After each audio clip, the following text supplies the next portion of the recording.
जिस तरीके से कुछ मीडिया हाउसेज ने उस खबर को इस तरीके से परोसने का काम किया है कि ये बहुत बड़ा करप्शन का मामला है या बहुत बड़ा घोटाला है। मैं ये मानता हूं कि मोहन यादव के खिलाफ जो कुछ भी हो रहा है निश्चित रूप से जांच होना चाहिए, लेकिन ये उनकी ही पार्टी के अंदर उनको घेरने की कोशिश है। बहुत छोटा सा मामला निकाल के उस मोहन यादव की छवि को खराब इसलिए किया जा रहा है, जैसा मैं और मेरे भाई आदरणीय चंद्रशेखर आजाद जी हमेशा कहते हैं कि भाजपा हो या कांग्रेस, ये मनुवादी और सामंतवादी पार्टियां हैं और ये किसी भी कीमत पे पिछड़ों के नेतृत्व को नहीं झेल सकती।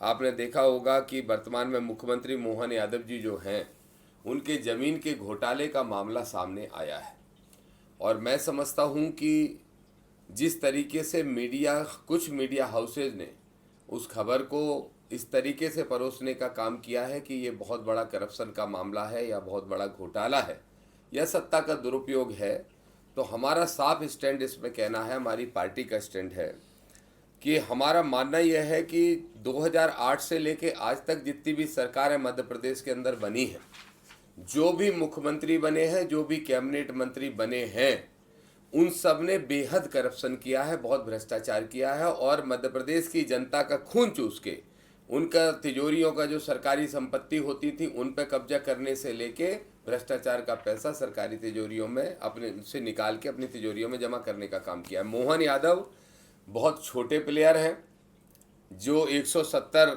एकड़ या कितनी ज़मीन का मामला उनका सामने आया है। हमने राष्ट्रपति जी को महामहिम को चिट्ठी लिखी है और इस चिट्ठी के माध्यम से आज़ाद समाज पार्टी ने मांग की है कि मध्य प्रदेश में 2008 से लेके आज तक जितने भी मुख्यमंत्री रहे हैं, जितने भी कैबिनेट के मंत्री रहे हैं, उन सब की संपत्तियों की जांच कराई जाए। कौन सी चल संपत्ति है, कौन सी अचल संपत्ति है। मेरा दावा है कि जो भी मोहन यादव का एक निकाल के सामने लाया गया है, उससे 10 गुना ज़्यादा तो इनके कैबिनेट मंत्रियों के पास होगा। शिवराज सिंह चौहान साहब 18 साल मुख्यमंत्री रहे हैं।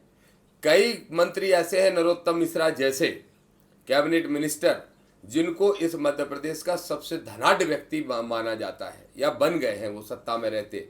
तो ये जो करप्शन है, हमने राष्ट्रपति महोदया से मांग की है कि राजनीतिक लोगों की कैबिनेट मिनिस्टर्स जो रहे हैं, वर्तमान में जो हैं चीफ मिनिस्टर्स रहे हैं, उन सब की जांच कराई जाए और ये जांच एक रिटायर्ड जज, उच्च न्यायालय के चीफ जस्टिस जो रिटायर्ड हों, जो सेवानिवृत्त हो गए हों, उनकी अध्यक्षता में कराई जाए।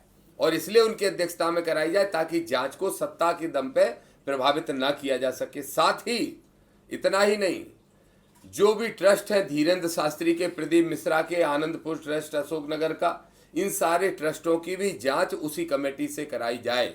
मेरा आरोप है, दामोदर यादव का आरोप है कि धीरेन्द्र शास्त्री, प्रदीप मिश्रा जैसे संत ब्लैक मनी को वाइट करने का काम हजारों करोड़ रुपए में कर रहे हैं।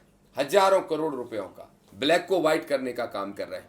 इसलिए सारे सत्ताधारी नेताओं की जांच हो और उन सत्ताधारी नेताओं में ये भी जरूरी है कि जो कांग्रेस की गवर्नमेंट 18 महीने के लिए रही है, कमलनाथ जी जिसके मुख्यमंत्री थे, उस गवर्नमेंट में रहे लोगों की भी जांच कराई जाए कि 18 महीने में उनकी संपत्ति कितनी गुना बड़ी थी।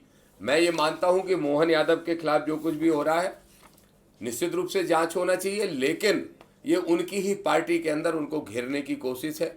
बहुत छोटा सा मामला निकाल के उस मोहन यादव की छवि को खराब इसलिए किया जा रहा है, जैसा मैं और मेरे भाई आदरणीय चंद्रशेखर आजाद जी हमेशा कहते हैं कि भाजपा हो या कांग्रेस, ये मनुवादी और सामंतवादी पार्टियां हैं और ये किसी भी कीमत पे पिछड़ों के नेतृत्व को नहीं झेल सकती। इसलिए मोहन यादव के खिलाफ एक बड़ा षड्यंत्र हुआ है, लेकिन जांच हो।